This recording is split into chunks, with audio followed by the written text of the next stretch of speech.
Hi, Matt Welch here for Recent TV. I'm at FreedomFest in Las Vegas, and I am joined today by economics professor Edward Stringham, who's got a really cool title here. He's the Hackley Endowed Chair for Capitalism and Free Enterprise Studies at Fayetteville State University. Welcome, Ed. Last time I saw you, if I'm not mistaken, you were busy kissing a Murray Rothbard book. Can we get this on tape? That is true. I do remember that. I do a lot of interviews where I'm sitting in the chair and they're asking me questions about libertarianism, and one of the things that they always get around, you crazy people, you don't even want to have a police force. So you're one of the crazy people who thinks that the government shouldn't have a police force, or at least was interested in the idea. Tell us about your crazy anarcho-capitalist Well, notions. I believe that we should have police, but I believe that we should have private police as an alternative to government police. I think wherever we see government, it's not helpful, it's bureaucratic, it's not serving its customers, and I would say that especially applies in the area of police. Because police are so important, I think that we should abandon the idea that government needs to provide. I think this is one of the prime candidates to have private provision of. And we actually already see this in the current world today. So it's, in one sense, an abstract idea, a pie-in-the-sky idea. In another sense, it's not, given that we have so much private security and in certain areas, actual full-fledged private police in the United States today. What's an example of private police that we have in the U.S. right now? Well, one great example is the Patrol Special Police in San Francisco. They've actually been around since the days of the gold rush. During the early years of the gold rush, there were basically no government police, so merchants decided to hire their own private police. They've evolved over the years. They're now in the city charter of San Francisco. And so they've been basically in existence the entire history. What do they do?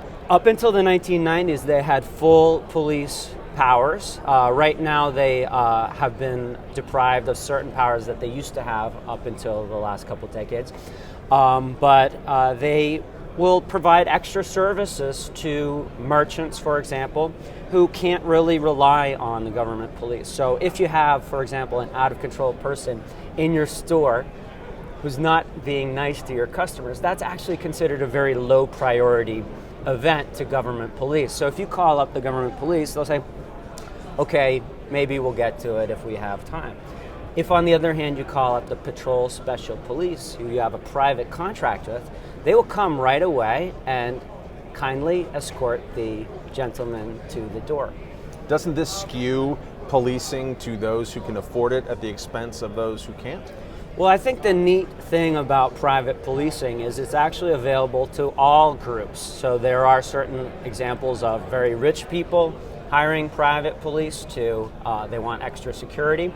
But there's also plenty of examples in the world where poor people have oftentimes self-help groups, self-patrolling, and they provide different forms of security for themselves. I think if we were to look at any one group and say, who is misserved the most by government police, it would be low-income people. These people need private police more than anybody.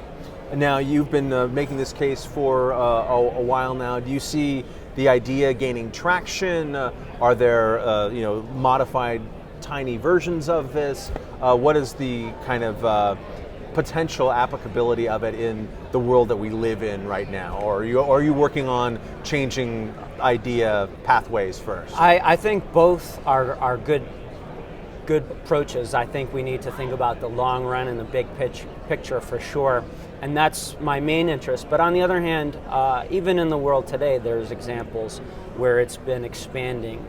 Private security industry has just been increasing by huge percentages over the past few decades. There's more private security guards in the United States than there are government police. Especially right now, we've got budgets, government budgets are going out of control, the pension systems are out of control.